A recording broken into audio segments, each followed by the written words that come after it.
OSS fertility తరపున మీ అందరికీ కూడా స్వాగతం. ఈ మే నెలలో మదర్స్ డేని సెలబ్రేట్ చేసుకుంటాం, మనందరికీ తెలిసిన విషయమే. మరి ఈసారి 2025లో జరుగుతున్న మదర్స్ డే ప్రాముఖ్యత ఏంటి ఓఎస్ఎస్ ఫర్టిలిటీలో అంటే, మేము ఈ జనని యాత్రని కండక్ట్ చేస్తూ ఉన్నాం.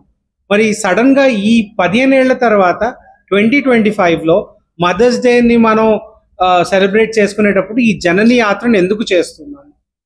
సో గణాంకాలు మనం చూసుకుంటే కేవలం ఈ ఇన్ఫర్టిలిటీ ప్రాబ్లం పెరగడమే కాదు, మన తెలుగు రాష్ట్రాల్లో అండ్ భారతదేశంలో ప్రపంచంలో కూడా ఈ ఫర్టిలిటీ రేట్ అనేది తగ్గుతూ ఉంది. సో 2.1 అంటే ప్రతి కుటుంబంలో 2 పిల్లలన్నా పుట్టాలి. ప్రస్తుతం మనం చూసుకుంటే తెలంగాణలో, ఆంధ్రప్రదేశ్లో ఈ ఫర్టిలిటీ రేట్స్ అనేది తగ్గిపోయి 1.7, 1.8కి వచ్చేసింది. ఈ ట్రెండ్ ఇలాగే కంటిన్యూ అయితే నెక్స్ట్ 2 decades తర్వాత యంగ్ జనరేషన్ తగ్గిపోతుంది, ఎకానమీ మీద ఎఫెక్ట్ అవుతుంది. సో ఫర్టిలిటీ అనేది పెరగాలి. సో ఈ యొక్క అవగాహన మనందరిలోనూ పెరగాలి. సో ఫర్టిలిటీ ప్రాబ్లం ఉంటే ఇన్ఫర్టిలిటీ సెంటర్కి వెళ్ళాలి, ఇది జనాల్లో తెలుసు. కానీ ఎప్పుడు వెళ్ళాలి, ఎంత త్వరగా వెళ్ళాలి అనేది ఇంకా జనాల్లో దీని పట్ల అపోహలు ఉన్నాయి. తొందరగా క్లినిక్స్కి రావటం లేదు, స్క్రీనింగ్ చేసుకోవట్లేదు. సో ఈ మదర్స్ డే సెలబ్రేషన్లో ఈ జనని యాత్ర, ఈ ఓఎస్ఎస్ ఫర్టిలిటీ వారు ఒక 30 days ఈ యాత్రని కొనసాగుతూ చేస్తారండి. సో Tier 2, Tier 3 సిటీస్ అనే చిన్న చిన్న పల్లెలకి, తాలూకాలకి మనం ఈ జర్నీ యాత్రను తీసుకెళ్లడం, అక్కడున్న మహిళలు, పురుషుల్లో సంతానలేమికి సమస్యలు ఏంటి, ఎందుకు పెరుగుతూ ఉంది, యంగ్ జనరేషన్గా అంటే రీప్రొడక్టివ్ ఏజ్లో ఉన్న వాళ్ళు ఏం చేయగలరు, ఏం చేస్తే ఈ యొక్క ఫర్టిలిటీ ప్రాబ్లం తగ్గి మనం పిల్లలు న్యాచురల్గా అయ్యేలాగా మనం ఏం చేయగలం. అంటే ఇన్ఫర్టిలిటీ అంటే డైరెక్ట్గా వెళ్ళి IVF చేయించుకోవడం కాదు, మనం చిన్న చిన్న లైఫ్ స్టైల్ మార్పులు తీసుకొస్తే సహజంగా అంటే న్యాచురల్గా కూడా ప్రెగ్నెన్సీ అయ్యే ఛాన్స్ ఉంది. సో మనం ఈ జర్నీ యాత్ర ద్వారా అందరిలోనూ ఈ మెసేజ్ని తీసుకెళ్లాలనుకుంటున్నాం.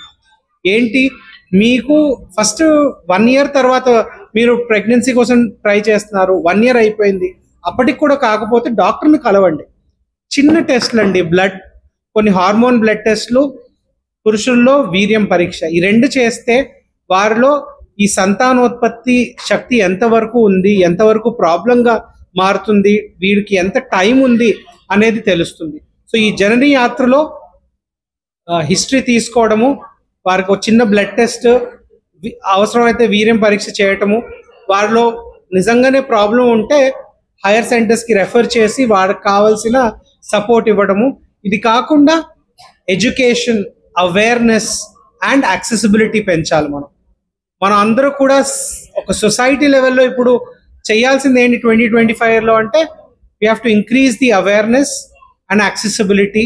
అండ్ మన తెలంగాణ ప్రభుత్వం ఈ యొక్క సమస్య మీద దృష్టిని పెట్టి మన గాంధీ ఆసుపత్రిలో, పిత్లాబుర్జ్ మన ఉస్మానియా వారి హాస్పిటల్లో అండ్ వరంగల్ MGM హాస్పిటల్లో ప్రభుత్వం IVF సెంటర్స్ని నెలకొల్పి ఉచితంగా IVF చికిత్సలను అందుబాటులో తీసుకొస్తా ఉంది.